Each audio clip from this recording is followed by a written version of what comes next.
بسم اللہ الرحمن الرحیم۔ السلام علیکم۔ امید ہے کہ آپ سب لوگ ایمان اور صحت کی بہترین حالت میں ہوں گے۔ آج کی اس ویڈیو میں ہم جانیں گے کہ وہ نیک اور پارسا خاتون کون تھیں جو قیامت تک کے لیے پاک دامنی کی مثال بنی رہیں گی۔ وہ عورت جس کو اللہ تبارک و تعالیٰ نے اس دور کی تمام عورتوں پر برتری عطا فرمائی۔ وہ خوش نصیب عورت دراصل حضرت مریم علیہ السلام ہے اور ان کے والد کا نام عمران ہے۔ حضرت عمران علیہ السلام حضرت سلیمان علیہ السلام کی اولاد میں سے تھے اور ان کی اہلیہ کا نام حضرت حنا علیہ السلام تھا جو کہ حضرت داؤد علیہ السلام کی اولادوں میں سے تھیں۔ حضرت عمران علیہ السلام کا شمار بنی اسرائیل میں بڑے ہی عابد، زاہد اور عالم کے طور پر کیا جاتا تھا۔ بنی اسرائیل کے لوگوں نے مسجد اقصیٰ کی امامت بھی آپ کے سپرد کی ہوئی تھی۔ حضرت حنا کے پاس اولاد نہ تھی۔ ایک روز آپ درخت کے سائے میں بیٹھی ایک چڑیا کو دیکھ رہی تھیں جو اپنے بچے سے پیار کر رہی تھی اور اسے دانہ کھلا رہی تھی۔ یہ منظر دیکھ کر آپ بہت آبدیدہ ہو گئیں اور بارگاہ الہی میں دعا کی۔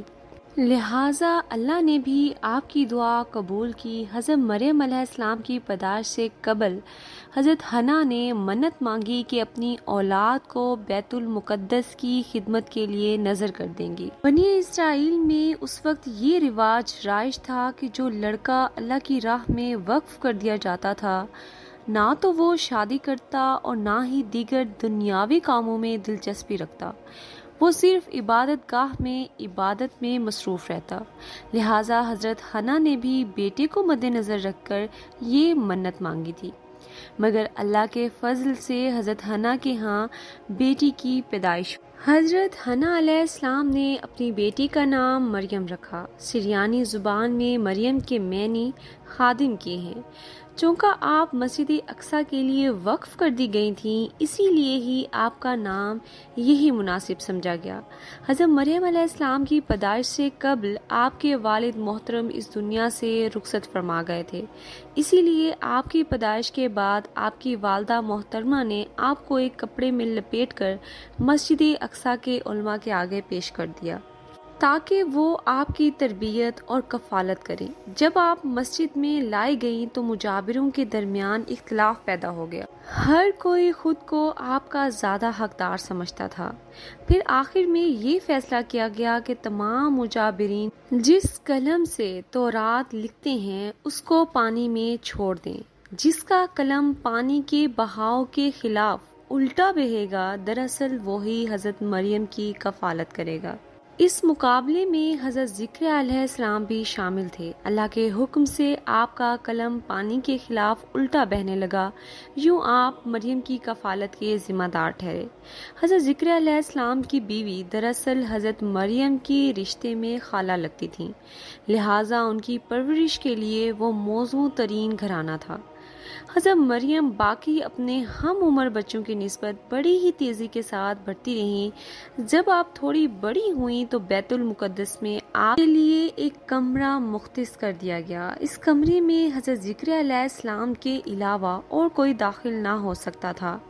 آپ دن رات عبادت الہی میں مشغول رہتے۔ جب حضرت ذکریا علیہ السلام آپ سے ملاقات کی غرض سے آپ کو ملنے آتے تو آپ کے پاس بے موسمی پھل پا کر بے حد حیران ہوتے۔ گرمی کے موسم کے پھل سردی کے موسم میں اور سردی کے موسم کے پھل گرمی کے موسم میں بھی آپ کے پاس موجود ہوتے۔ جب حضرت ذکریا علیہ السلام پھلوں کے بارے میں آپ سے دریافت کرتے تو آپ فرماتی کہ یہ تو اللہ کے ہاں سے آتے ہیں۔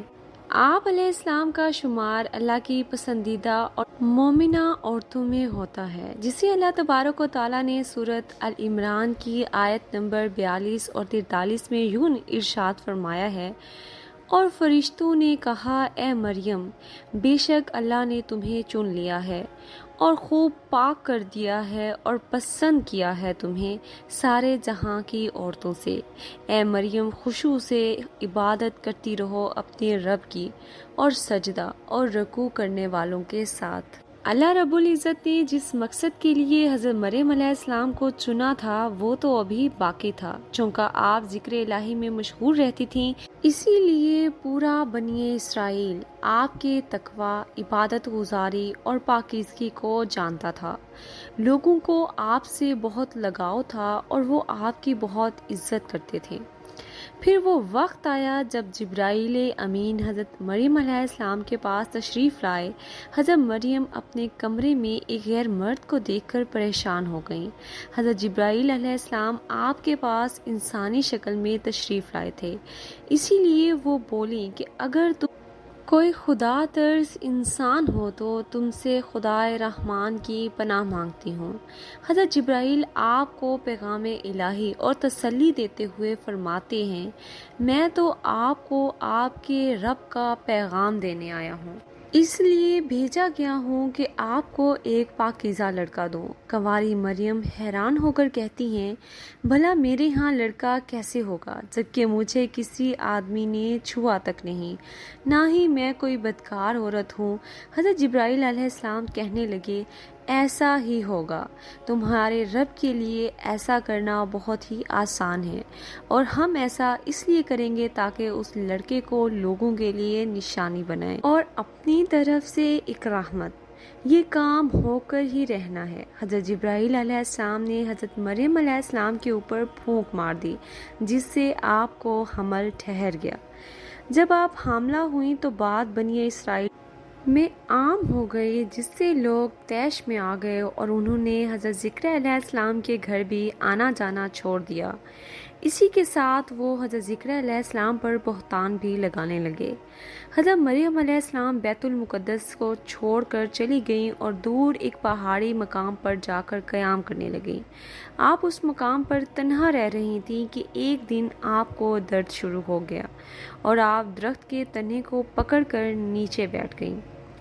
ویسے تو وہ درخت سوکھا ہوا تھا، مگر جب آپ درد کی شدت کے باعث درخت کو پکڑتیں اور وہ درخت ہلتا تو معجزاتی طور پر اس سے پھل ٹوٹ کر نیچے گرتا۔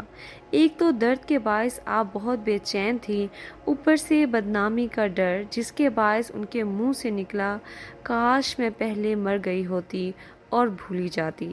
اس مشکل وقت میں اللہ نے حضرت مریم علیہ السلام کے پاؤں کے نیچے ایک چشمہ جاری کر دیا اور ایک ندا آئی کہ پانی پیو اور کھجور کھاؤ تاکہ تمہیں تقویت ملے۔ پھر اپنی اولاد کو دیکھ کر آنکھوں کو تقویت پہنچاؤ۔ اسی عالم میں حضرت عیسیٰ علیہ السلام کی پیدائش ہو گئی۔ آپ اپنے بیٹے کے ہمراہ اپنی قوم کے پاس واپس تشریف لائیں اور بچے کی جانب اشارہ کرتے ہوئے کہا، اس بچے سے بات کر لو، تمہیں تمہارے تمام سوالات کے جوابات مل جائیں گے۔ سرکش لوگ کہنے لگے، بھلا یہ نو مولود بچہ ہمارے تمام سوالات کے جوابات کیسے دے سکتا ہے؟ اللہ کے حکم سے حضرت عیسیٰ علیہ السلام نے بولنا شروع کر دیا۔ وہ لوگوں سے اس طرح ہم کلام ہوئے کہ بے شک میں اللہ کا بندہ ہوں، مجھے اللہ نے کتاب سے نوازا ہے اور مجھے نبی بنایا ہے، مجھے بابرکت بنایا ہے جہاں بھی میں جاؤں، مجھے نماز اور زکوٰۃ کی وصیت کی ہے، جب تک میں زندہ ہوں اور اپنی ماں کے ساتھ ہوں نیکی کرنے والا ہوں۔ اللہ نے مجھے سرکش اور بدبخت نہیں بنایا۔ سلام ہے جس دن میں پیدا ہوا اور جس دن میں مروں گا اور جس دن زندہ کر کے اٹھایا جاؤں گا۔ مورخین لکھتے ہیں کہ اس کے بعد حضرت مریم علیہ السلام حضرت عیسیٰ علیہ السلام کو اپنے ہمراہ مصر لے گئیں۔ جب آپ کے فرزند 13 سال کے ہوئے تو آپ اپنے فرزند کے ہمراہ بیت المقدس واپس آ گئیں۔ تاریخ میں ہمیں حضرت مریم علیہ السلام کی تاریخ وفات 30 عیسوی اور آپ کی عمر مبارک 51 سال ملتی ہے۔ اس کے علاوہ کیتھولک اور آرتھوڈاکس عیسائی بھی حضرت مریم علیہ السلام کو نہایت ہی عقیدت اور احترام سے دیکھتے ہیں۔ آپ وہ واحد خاتون ہیں جن کا نام قرآن پاک میں درج ہے، حتیٰ کہ بابل کے پرانے عہد ناموں میں بھی موجود ہے۔ حضرت عائشہ رضی اللہ تعالیٰ عنہ سے بھی روایت ہے کہ نبی کریم صلی اللہ علیہ وآلہ وسلم نے فرمایا کہ اللہ نے مجھے خبر دی ہے کہ جنت میں میرا نکاح مریم بنت عمران، موسیٰ کی بہن کلثوم اور فرعون کی بیوی آسیہ سے ہوگا۔ اسی کے ساتھ ہماری ویڈیو کا اختتام ہوتا ہے اور ہمیں امید ہے کہ آپ کو ہماری یہ ویڈیو بہت پسند آئی ہوگی۔ ہماری حوصلہ افزائی کے لیے ہماری ویڈیو کو لائک کیجیے، شیئر کیجیے، کمنٹس کیجیے اور ہمارے چینل کو سبسکرائب بھی کیجیے تاکہ ہماری ہر نئی آنے والی ویڈیو آپ تک فوری پہنچ سکے۔